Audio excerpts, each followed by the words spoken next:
March 12th, March 25th, New Style. The memory of the righteous Phineas. Saint Phineas, the son of the Jewish high priest Eleazar and the grandson of the high priest Aaron, was initially a priest of the Jewish people. Saint Phineas was a worthy servant of the God of Israel. Throughout his life, he was a zealous defender and guardian of true worship. His activities as a servant of God were directed, on the one hand, towards the glorification of the glorious name of Jehovah, the God of Israel, and on the other hand, towards the eradication of all vices and deviations from the law of God, which were sometimes noticed among the Jewish people.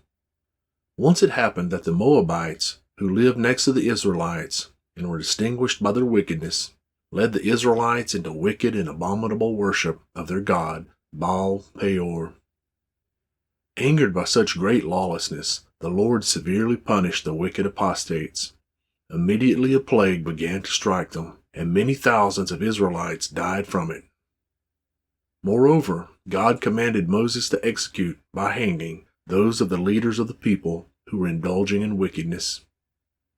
Many Israelites, seeing the anger of God, abandoned their lawlessness, repented, and gathered at the door of the tabernacle to offer national repentance to the Lord. At this time, a certain Zimri, a chief of the tribe of Simeon, in the presence of Moses and the whole assembly, brought a Midianite woman into the Israelite camp and took her into his tent. Then Phineas, filled with anger and indignation at the chief who had seduced the people, entered Zimri's tent and struck him and the Midianite woman with a spear. This act of courageous Phineas, in which his fervent zeal for God was so clearly manifested, turned away the anger of God from the people of Israel. Immediately the plague that was striking the people stopped.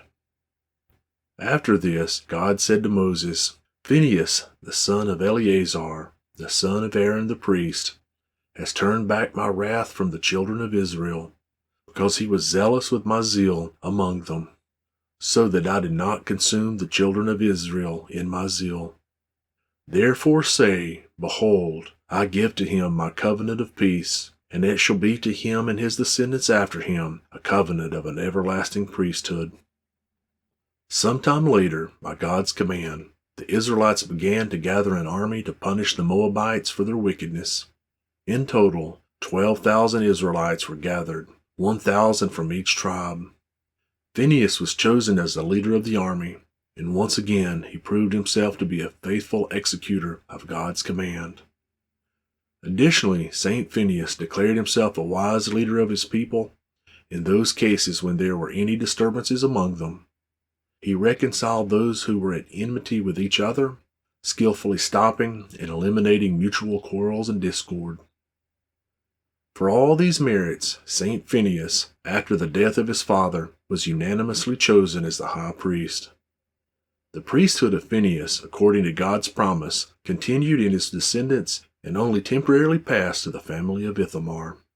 Saint Phineas died in deep old age and was buried on the mountain in the territory of the tribe of Ephraim.